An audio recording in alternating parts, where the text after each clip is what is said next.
Hello everyone, my name is Demi and I work for the Thompson-Nicola Regional Library, and I'm pleased to welcome everyone here to tonight's author talk. We have Janet Whitehead from the Kamloops Society of the Written Arts, and we have our guest author, Mehrnaz Massoudi. My name is Demi and I work for the Thompson-Nicola. And just before we get started, I want to remind everyone of how this goes down.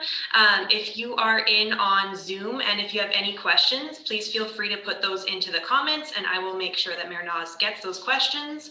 And your audio and camera will stay off for the duration of the event. And if you miss it when we are live, this video will be saved to our YouTube channel as well as our Facebook page, so you can catch it after the fact as well.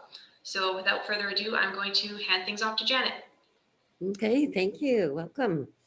I'm delighted to be here tonight because I get to introduce Mehrnaz Massoudi. She may need to correct the spelling or the pronunciation. Mehrnaz Massoudi. Massoudi, thank you. I was asked kind of last minute to sit in and host this talk, and when I got to see who I was introducing and the book I was going to that was going to be talked about, I got very excited because Mehrnaz is born in Iran and came to Canada in 1983, and she's telling us it's a memoir of the time frame. I really should read what the bio is.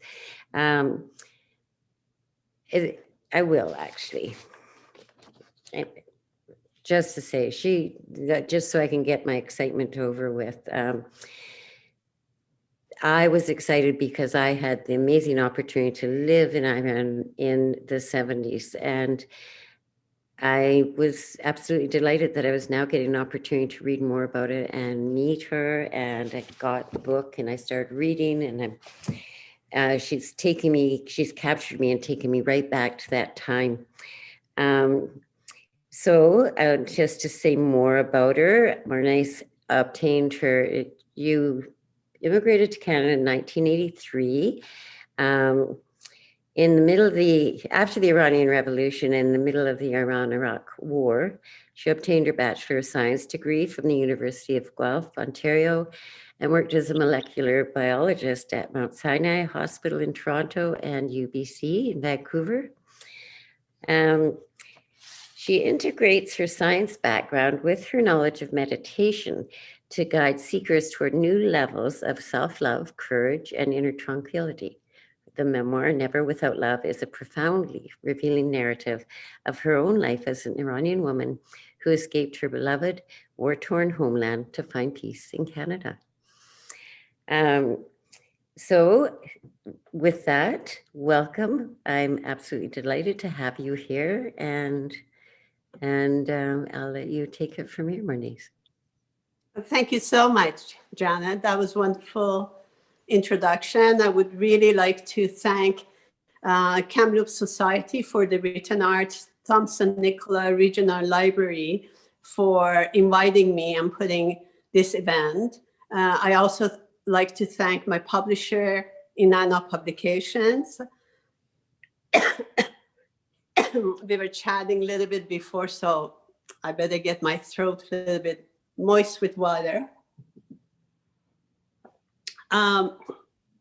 I like everyone who is joining us here, and they will watch it later on.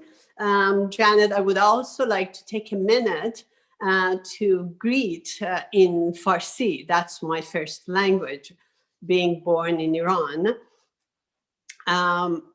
سلام، مرسی که در اینجا به ما ملحق شدید. من 38 سال هست که ایران رو ترک کردم، اما رویای ایران آزاد هرگز مرا ترک نکرد. ایران آزاد، آزاد از رژیم دیکتاتور و ظالمانه جمهوری اسلامی. با سپاس. This was a lovely opportunity to greet and those who speak Iranian, and they will be watching it from around the world because they follow me on my social media platform.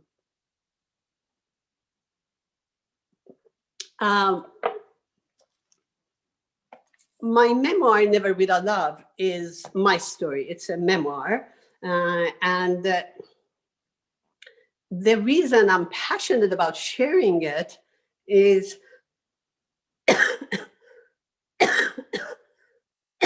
excuse me.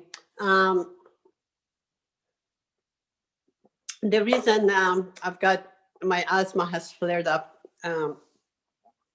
The reason I'm passionate about sharing my memoir, because I've been living in Canada for 38 years. And as we have now observed, the systemic racism is so deep in Canada, United States, that for many years when we arrive here as an immigrant, we don't have the confidence of sharing our story. We don't have the confidence of even pronouncing our name. We apologize for our name's pronunciation being difficult. It's a struggle. It's a struggle for immigrants to come to new countries. I have gone to America, and I lived in America, but I chose to come to Canada. And I still believe Canada was very warm to accept me. But as a new immigrant, not knowing the language well, not knowing the culture well, it's a struggle to survive, let alone to thrive. As Janet mentioned, I went to University of Guelph. I was in my early 20s when I left Iran, and immediately I started studying science at the University of Guelph in Ontario. And I do remember those days. I was a young woman with dreams of just the sky's the limit. But there were many obstacles because of the language, of the culture, and the way Middle Easterns were viewed. And specifically, the way they saw, when I say they, like anybody that I was in contact, the way Iran was being portrayed at 1983, the way Iran was being portrayed by main media and by the government of America. Government of America has been in proxy war with Iran as long as I remember. So we were portrayed as these Islamic extremists. And I wasn't Islamic extremist. And when I was going to university, I was just like any other young woman in Canada. I did not wear hijab. Hijab is what Muslim women wear to cover their hair, not their face. That's different. That's burqa. That's where only the eyes are open. In Iran, hijab became mandatory in 1980 by the leader of Islamic Republic, Ayatollah Khomeini. So the Islamic extremists who were portrayed by the media they were the supporters of the Islamic Republic of Iran, but majority of Iranians, we were not Islamic extremists, and we were not supporting the dictatorship regime of the Islamic Republic of Iran. I would like to read a short segment of my book to let you know that the difference between the Islamic extremists and the majority of people, myself including. This is from chapter 22. In 1980, the government announced that all universities in Iran would be closed after the spring semester. Despite the horrors of arrests, jailing, and executions, university students and opposition parties were still organizing many anti-government activities. The government also declared that when they decided to reopen the universities, students would be interviewed, and only the ones who supported the Islamic Republic would be allowed to return. Students from opposition parties encouraged us to show up at the university to participate in what was to be a peaceful and silent demonstration against this decision. Baba, my father, insisted on driving me to the demonstration. The front gate was locked. There were no walls around the building, just a big, elaborate iron gate at the entrance. I joined the rest of the students while Baba waited in the car. Suddenly, the Revolutionary Guards and a mob of people from the nearby village came running toward us, yelling, "Kill these communists! They have burned the Quran! Death to America!" The people from the village had been brainwashed by the Revolutionary Guards into thinking that we were communists. At the same time, we were also accused of supporting America because there were American faculties in our university. I was taking English literature in University of Damavand in Iran. This was my university. This was where we discussed Jane Eyre by Charlotte Bronte, where we shared our enthusiasm for democracy and revolution. This was where I entered the garden of love and read the poems of Hafez, the great Persian Sufi poet from the 14th century. All we were asking for was to keep the doors to our university open, and we were being attacked and killed for it. Guards swung chains at us, targeting our faces. I was terrified. I wasn't brave enough to be in the front row. Blood ran down students' faces. I thank one of my friends, Catherine Robinson.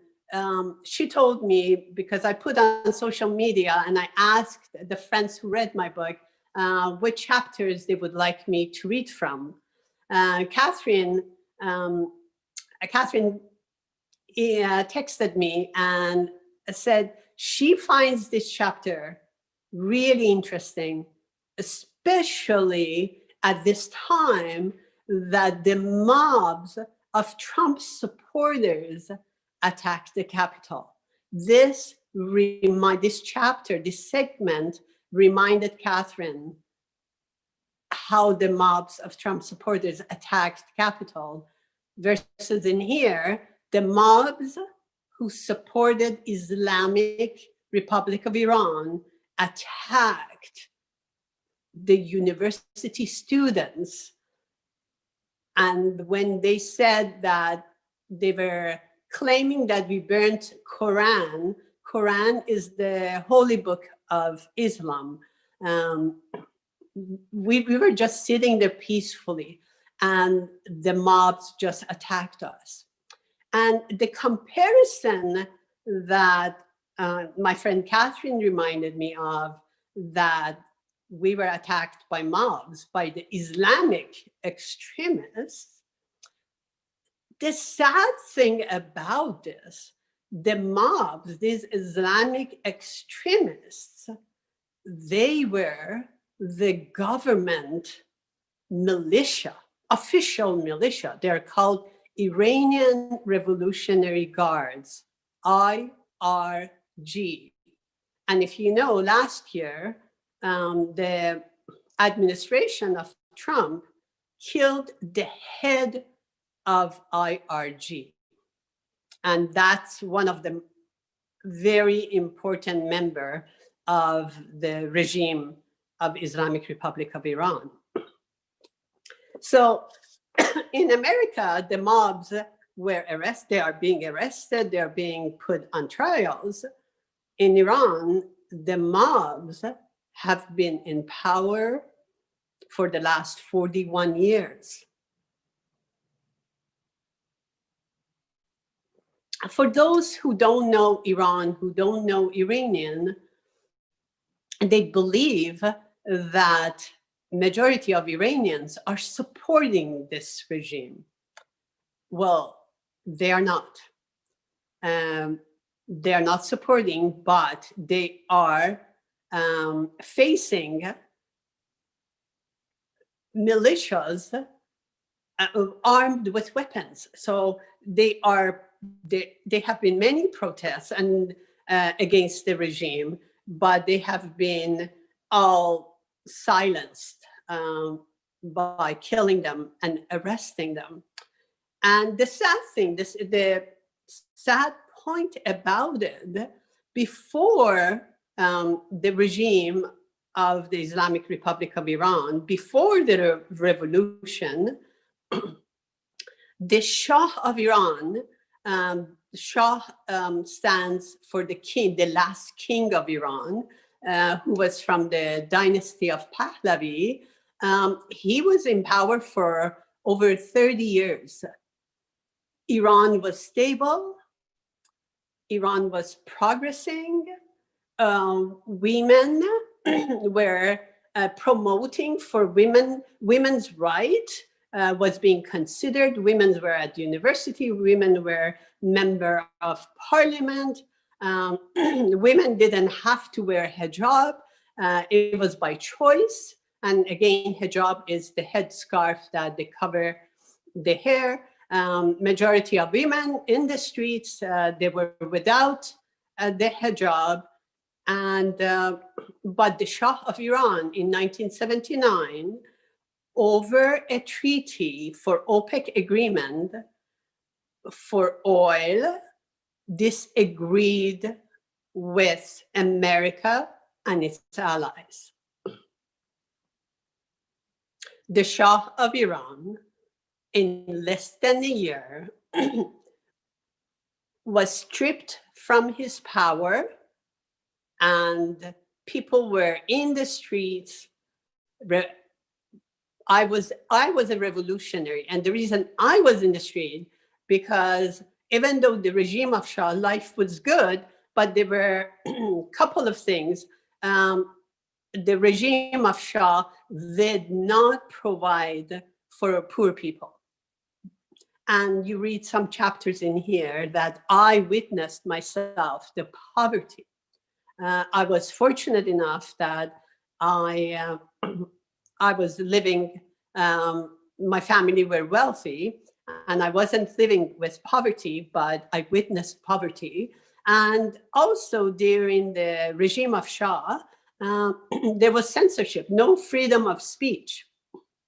So I was one of the revolutionary, and my father and my family, they were pro-Shah. And in the discussion, my father always said, Mehrnaz, this revolution is not real. You are being a puppet in the hand of America, the big power, America and its allies. They are after the oil of Iran. They're not here for people of Iran. And my father, again, my Baba was pro-Shah. And he said the only reason Shah was the ally of America. And now that Shah had a disagreement because they didn't want to give majority of the profit to America and its allies, then they wanted to get rid of him.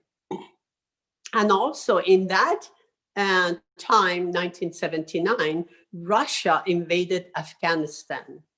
So America and its allies, they did not want to lose access to that region. Iran and Afghanistan, they share a border. So America wanted access to Iran. They supported Khamenei, the first leader of Islamic Republic of Iran, who was living in exile in Iraq. They brought him, they supported him financially and his supporters. And there was a big village provided to him in France until they could bring Khomeini to Iran. So the sad thing, when we compare the attack on the Capitol by the mob of Trumps and attack on university students by mobs of the regime of Iran, this was a manipulation of America and its allies. I would like to read another short segment of the life in Tehran, the capital city of Iran, before the revolution. And so this would be around 1976. And in this chapter 15, I'm in America, Scranton, Pennsylvania, with Baba. I finished my high school, and I was going to Marywood University in Scranton University. And this is what I'm reminiscing now, because I was missing Iran, 1976, a young woman, girl, being in America, but her dream is going back to Iran. I was sad at the thought of Baba leaving, and I really missed the fun I had had in Iran with my friends. I hung out a few times with my classmates from Marywood University. We went to the McDonald's drive-thru, but my stomach could not digest the food. In Iran, we ate lamb, not beef. Though we did not eat that much meat at home, I mainly ate whole foods. My classmates also asked me to go to bars, but I didn't drink alcohol. I missed the crowd in Pahlavi Street, the main street running from the north to the south of the city in Tehran. In Iran, my girlfriends and I strolled along the streets of Tehran nearly every night. Ancient cypress trees filled with songbirds lined both sides of Pahlavi Street, adding to the clamor of busy stores and food vendors. Our favorite hangouts were American or European style high-end cafes and restaurants, the Chattanooga and the Sorrento on Pahlavi Street. But Western style food was expensive and not tasty. When we wanted delicious cuisine, we ate at traditional Persian restaurants. But we were not on Pahlavi Street for the food. We were there to feast with our eyes, to watch the boys, critique fashions, and most importantly, to look alluring, sipping on our elegant, non-alcoholic cocktails. There were many eventful evenings on Pahlavi Street, like the night Maman's friend Moti came for a visit. Moti was a stylish woman who usually wore very elegant clothing, but sometimes when she did not feel like dressing up and styling her hair, she wore a chador. Chador is a scarf, a long scarf that covers the hair and the body, but not the face. I was bored and I pestered Maman for us to take a walk, but Moti was reluctant because she didn't want to go to the high-end part of Pahlavi Street in a chador. Finally, I convinced them to come for a short walk with me and Wafa. Then I insisted on going to the Chattanooga, this high-end restaurant, American. The server at the entrance quietly informed us that women wearing chadors were not allowed to come in. So I pulled poor Muti's chador down and we all walked in. We were laughing so hard at embarrassed Muti in her house clothes with her messy hair. Now I was stuck in Scranton where it was dead quiet after 5 o'clock. And I didn't stay long. After Baba left, I went back too. I went back to Iran because that's where my heart was. And that's where, for me, that's where the fun was. It was just vibrant, the streets. Every night we could go out, we partied, there were discos, and it was just a beautiful place to grow up as a teenager. Lively, it was really lively. And I didn't last. The sleepy city of Scranton, Pennsylvania. So I went back. So when I went back, it was at that time that slowly America and the Shah of Iran were coming to disagreement about oil. As my Baba would say, Iran was blessed with oil and Iran was cursed with oil. So the curse of oil, 41 years later, it is still catching us. It is still this regime of this dictator, oppressive regime of Iran has been in power for 41 years. And many of you probably have read recently, even in the last few weeks of Trump administration, he wanted to go to war with Iran. Not because he cares about people of Iran, but because, and he claims that it's the nuclear power of Iran. So I just saw 2 days ago, the president of Iran tweeted that now they're ready to sit with Joe Biden's government to talk about the agreement that they signed in 2015. Unfortunately, there is not much hope that the government of Joe Biden will do anything to take the power to topple this government, because at Obama's presidency, actually Obama's administration, they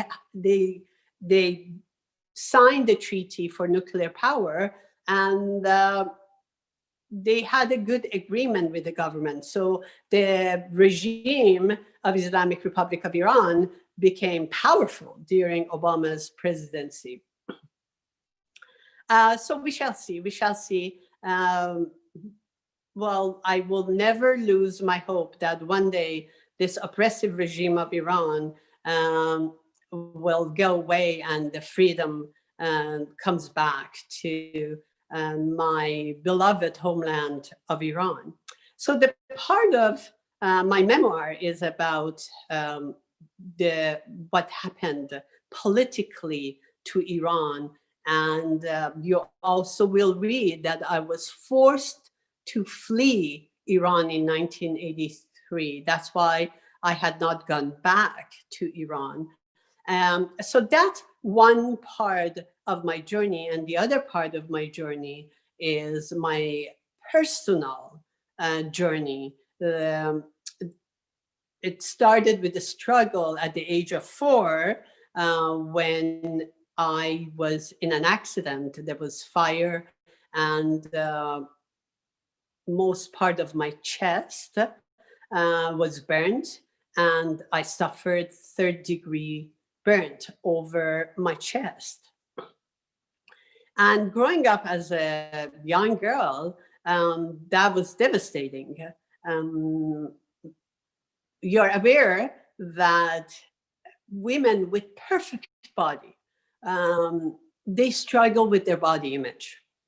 Young girls, women, the struggle is real. The struggle is real. So now you can imagine a young girl and a woman with third-degree burn all over chest. And then as my breast was growing up, it was just really deformed by third-degree scars. So that put me in that inner journey, the struggle with my body image. And that struggle attracted toxic relationships in my life. Well, if I don't love myself, how can I expect anyone love me more than myself? So I was attracting relationships and thinking that the Prince Charming will arrive and love me more than what I love myself. Well, Prince Charming arrived. I was married in Iran, but also you will read in my memoir what happened to that marriage, which was very abusive. And then I got involved with another man in Canada who became the father of my two daughters. And my two daughters, the light of my life. So you go through the struggle that I went through in Iran. And even though I searched for peace to come to Canada, it's a peaceful country, but the peace starts from within. And the inner war that I had with myself, with my body image, with self-worth, just thinking, well, women are so identified with breasts. There was, the breast enhancement. Still, the surgery is going on even during COVID. It's just that body image for women, and then the breasts, either we are too small, we are too big. They went for breast reduction. So breast, it's like the symbol of sex. We see men's breasts in public, and it's just nothing. And then we have made the society in like all over the world. We made this breast into the symbol of sex. So I suffered because of the symbolism. I did not have the breast, that. And although the father of my children accepted me, loved me for who I was, I couldn't love myself. And from within me, we sabotage relationships. After the father of my children left me, like 18 years, it was then that I started a soul-searching journey. Prior to him leaving me, I was diagnosed with breast cancer. And I went for double mastectomy, chemo, lost all the hair, and chemotherapy. And after the father of my children left, it was the time that I started to say, enough. I am not going to continue this list of victim list. This happened to me, and this happened to me, this happened to me, breast cancer. Now he left me, and I had enough. It was time to start this soul journey. And this soul journey brought me back to my upbringing in Iran, to my great aunt Anise, who was a Sufi. She was the one who was making me familiarized with Rumi's poetry, Hafiz's poetry, and they're about love. They're about eternity, love, eternity, not love of the breast of the woman and the shape of the woman, because none of that stays. You know, the black hair goes white, and the porcelain skin goes wrinkled, but the love, the lasting love, that's for eternity. That's when you see the love in your soulmate. That's the love, and it doesn't age. It doesn't go away when person loses the financial status. That love, and that's what Rumi and Hafiz's poetry is about.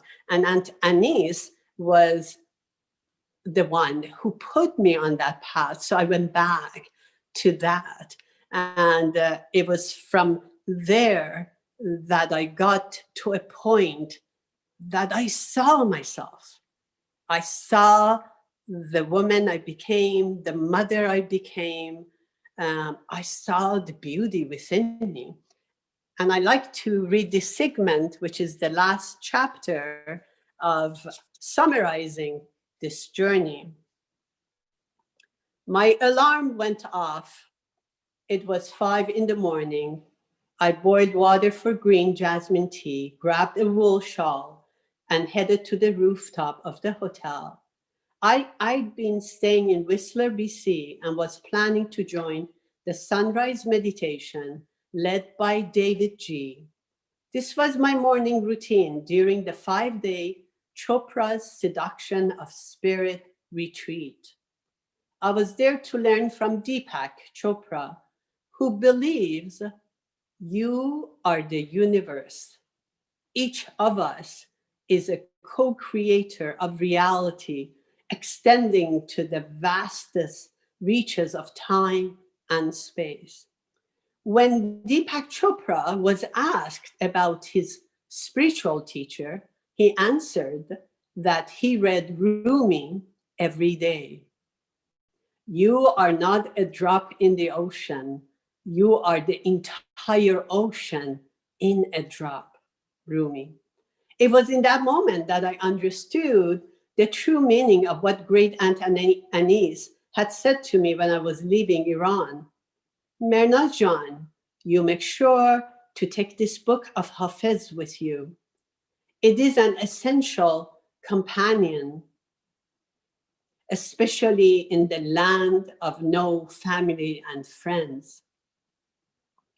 Rumi and Hafiz are Persian mystical poets from the 13th and 14th century. Aunt Anise sent me off with a book by her spiritual teacher, Hafiz. Such a long journey.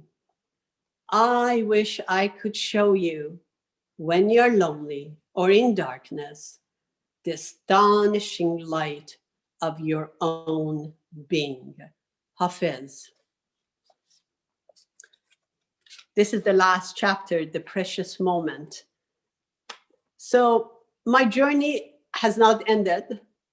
I am growing, and as I make this belief to settle in my whole essence that I'm not just one drop in the ocean, I'm the entire ocean in one drop. As I'm allowing that to settle in me, I am also reaching, guiding others. And that's the bless in my life, that I am working with people.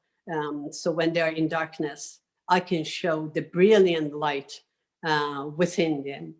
And I also, this memoir was my first book that I wrote. And well, you can see from my accent, English is my second language. I never thought I could be an English author. I did well. This was my first book, and I started writing it in 2015. And my second book has been accepted by Inanna Publications, my publisher. And that's about the journey of, it's short stories, fictional, about women's journey when they reach a junction, when they feel lost. They feel lost because they lost a child, they went through divorce, breakups. There are 9 short stories. And in that junction, it's the Namaste way, the name, the title of the book. It's not one way. It's not this way or that way. For every soul, there is a way that when they open their heart and they separate themselves from these limiting beliefs in our thoughts, there's a path for them, that it brings them to their beautiful essence. And that's my second book, The Namaste Way. And my third book, Tajma, is being reviewed. And I'm writing my fourth book. And my fourth book is more about the immigrants that they come to Canada. It's happening in Canada. And I'm covering 3 cultures, Libyan, Iraqi, and Iranian families. When they come, their hardship of being an immigrant, to blend into this culture, their losses, their griefs, and coming together to celebrate whatever is left. So I'm writing that.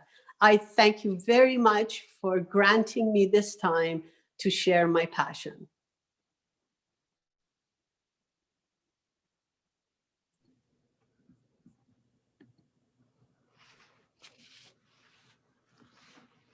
Mehrnaz, thank you so much. I'm even more enthusiastic to sit down and just keep reading the book that I've started. Some of the people here, I don't, maybe they're aware, but that my time that I lived in Iran, you've taken me there and you've reminded me again of the beautiful culture, the beautiful people. And also, I really appreciate, like, I learned so much from you tonight on the whole political end of things, where things are now. And when I lived in Iran, I learned how bad our media systems are. And I remember being there and people in Canada telling me what was happening to me in Iran. And I'm going, well, none of that's true. Absolutely, yeah.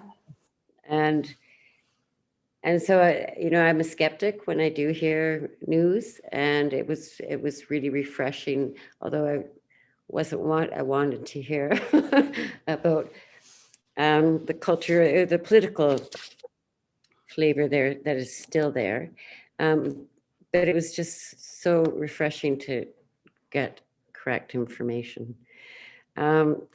So thank you for writing your book, and I look forward to reading it. The future books they all sound intriguing. And I think we're just looking to see if we have some questions here. Emmy's having a peek. So if anyone that has questions, if you want to type them into the chat, and if you're not sure where that is, you can look across the bottom of your screen and you should be able to find something there that says chat. We'll see what we have come up. So Ida from YouTube says, I enjoy your journey, Mrs. Massoudi. I'm also from Iran, and your book is in the top of my reading list now. Thank you, Ida.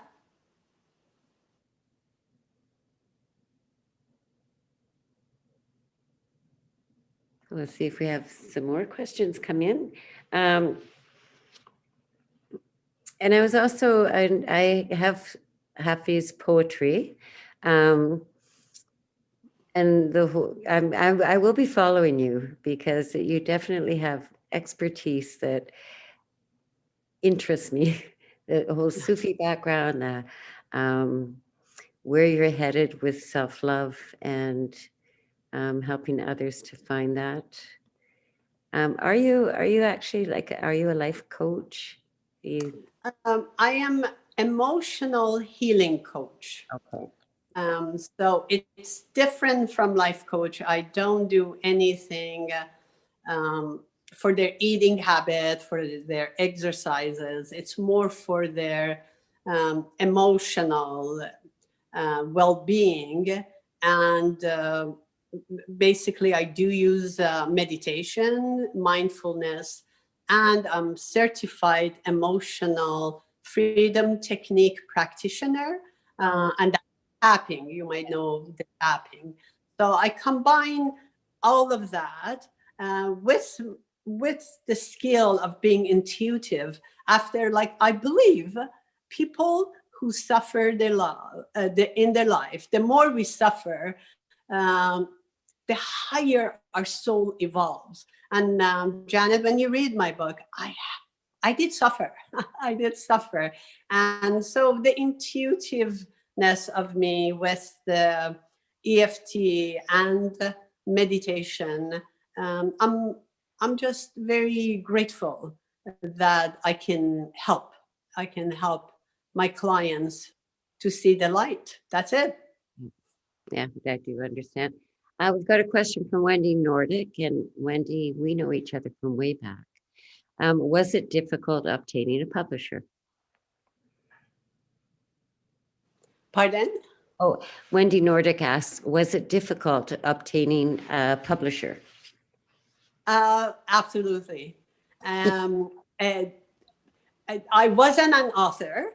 I had no resume as an author. I took 3 semesters English literature in Iran, which is not much English, because, it's an Iranian university. And then I was being really guided, not just a physical guidance. I was just being pulled by love to write my memoir. And Wendy, I asked everyone who knew anything about publishing, local authors, I met them for coffee, and I'm like, what should I do? And I sent my query letter and my manuscript to almost every Canadian publishing companies and some US companies.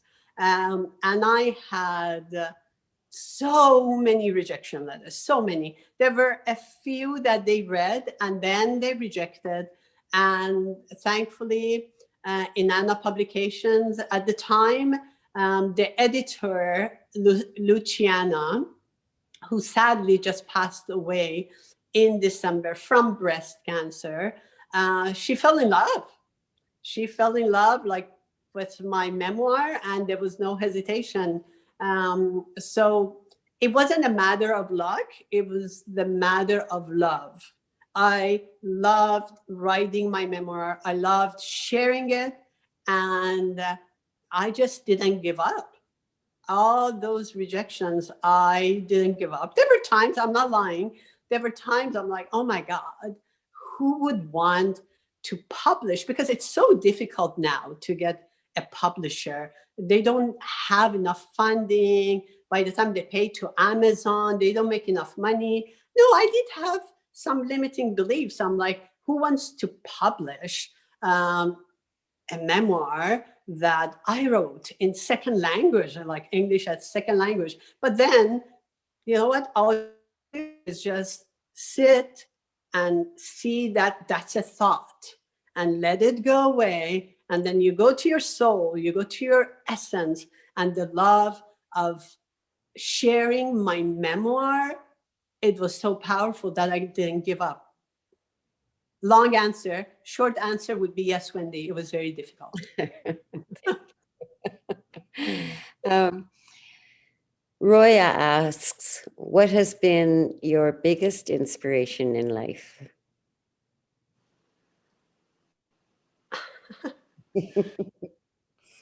Roya is my daughter, I believe.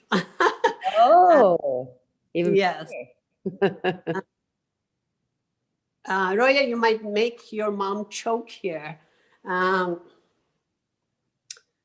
Well, I couldn't go on the way I was living my life, not loving myself. So the biggest, there are two, there's not just one. So to show my daughters that you must reach to a point that you see the beauty within you that I see, I had to role model that. So Roya and Leila are one of my biggest inspirations. And then you will read about the life of my mother.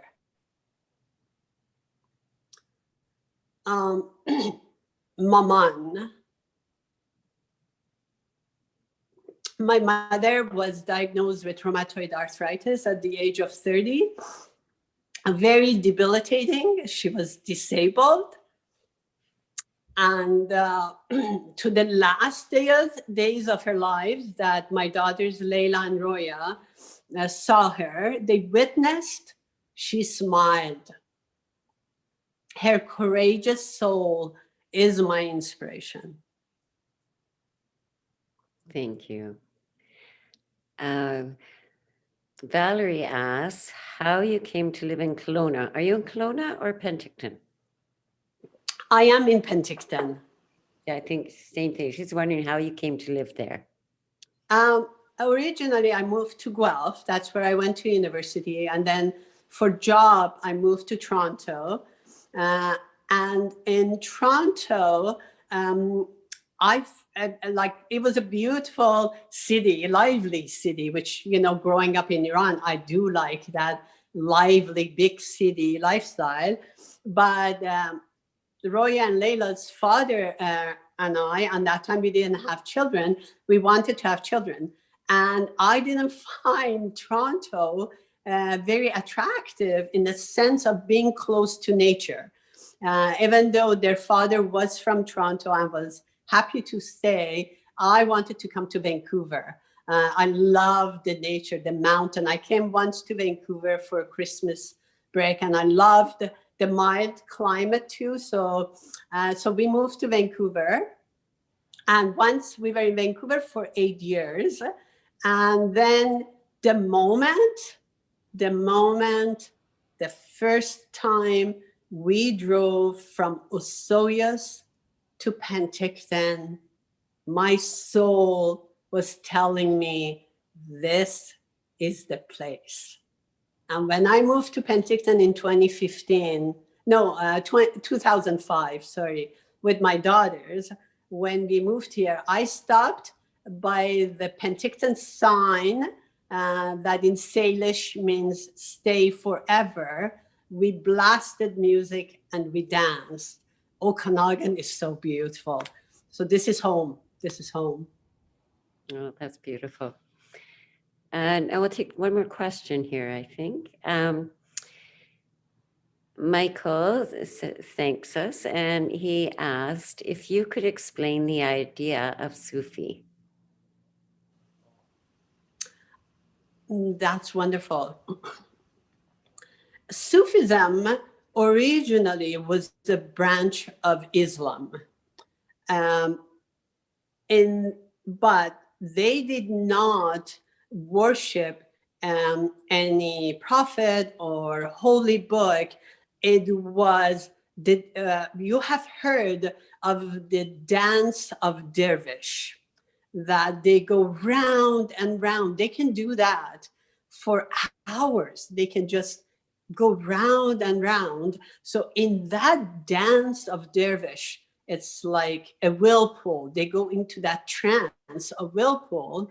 They come to the center, and in that center, there is no one except them. There is no God outside. The God is within. They don't worship any God from the outside. It's all within. And it's a ceremony of dance, chant, and coming to that trance. And Rumi was a teacher of Quran, Islamic holy book. And many of you might heard about Shams, the friend, the man that Rumi loved. When Shams arrived and met Rumi, it was the meeting of the souls. Shams went, took the Quran that Rumi was teaching. Rumi was very famous in teaching Quran. He took the Quran, threw it into the water, and said, now find you, find the divinity within you. It's not in Quran. And that's where Rumi says, when I saw you, I was a respected man, and you made me to be a dervish. I lost everything and I gained everything. I hope I explained that, Michael. I thought that was a beautiful explanation. Thank you. And I think that's all our questions for now. Can you share with us your social media links? I see that you're on Twitter. Yes. And are you on Instagram as well? Instagram and Facebook. Okay. And so if they search for my first name and last name, Mehrnaz Massoudi, they can find me. I also have a website. When they go to my website, there's also a link to my Facebook page and Twitter account. Okay. And I just started following you on Twitter today too, and I'm scrolling some of your information. I'm going, oh. You're very wise. Oh, thank you, Janet. Thank you. I'm humbled. Thank you. I look forward to finishing your book and following you. And thank you so much for being with us tonight. I thank you again. This was lovely. I loved it. Thank you. And so lovely meeting you. And thanks everyone for your questions. Thank you for being here.